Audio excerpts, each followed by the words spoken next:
I can't believe I'm saying these words. I did not go into medical school and become a critical care physician to do this kind of work.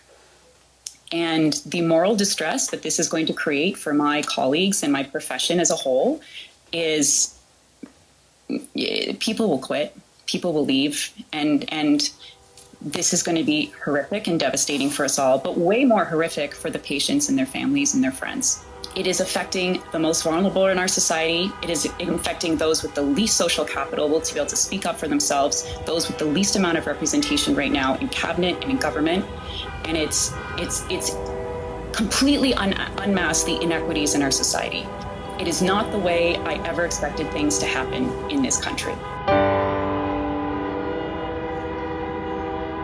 So we're seeing an increasing number of patients presenting to hospitals right now who are critically ill with COVID-19, who need to be admitted. And quite frankly, the ICUs are filling up. There are fewer beds available, and we're having to transport patients from one region to the other to shuffle them around to places where there are beds available and there's space. And we're close to the breaking point. Absolutely terrified. We're predicting between 1,000 to 1,200 patients in Ontario's critical care units with COVID-19 by the end of April.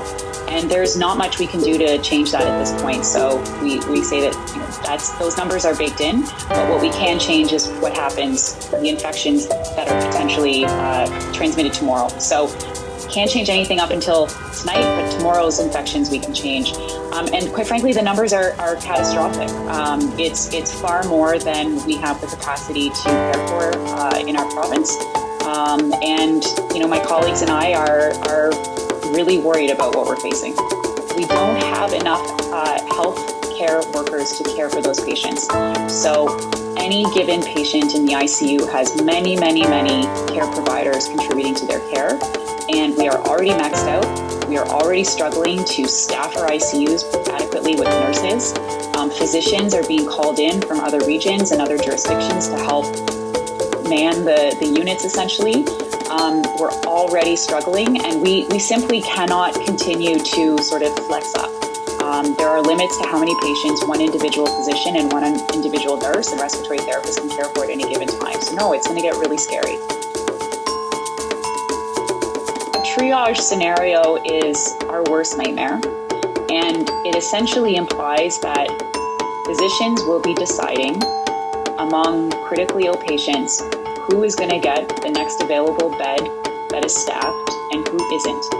And the people who are triaged to not receive a critical care bed are much more likely to die. And there will be people in a triage scenario who are going to die who, had there been resources available, would have lived. And that is absolutely horrifying.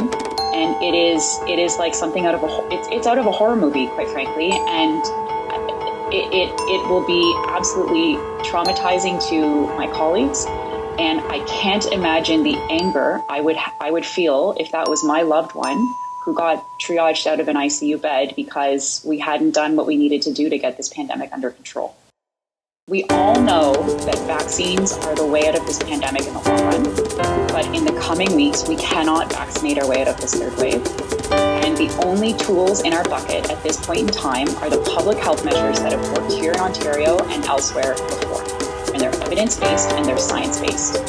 Reduce mobility, reduce contact with other people, adequate ventilation, masks in conjunction with vaccination. So right now in Ontario, that means we need to close all but essential workplaces.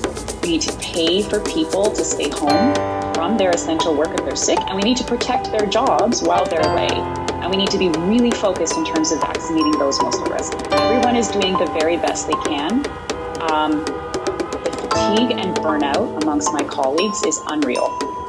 And many of my nursing colleagues have quit or moved to other units. It's really dire. It's in one way we've all come together and there is a sense of camaraderie that was not there before. But on the other hand, nerves are fried and people are tired. And yet we all know what we're coming up against.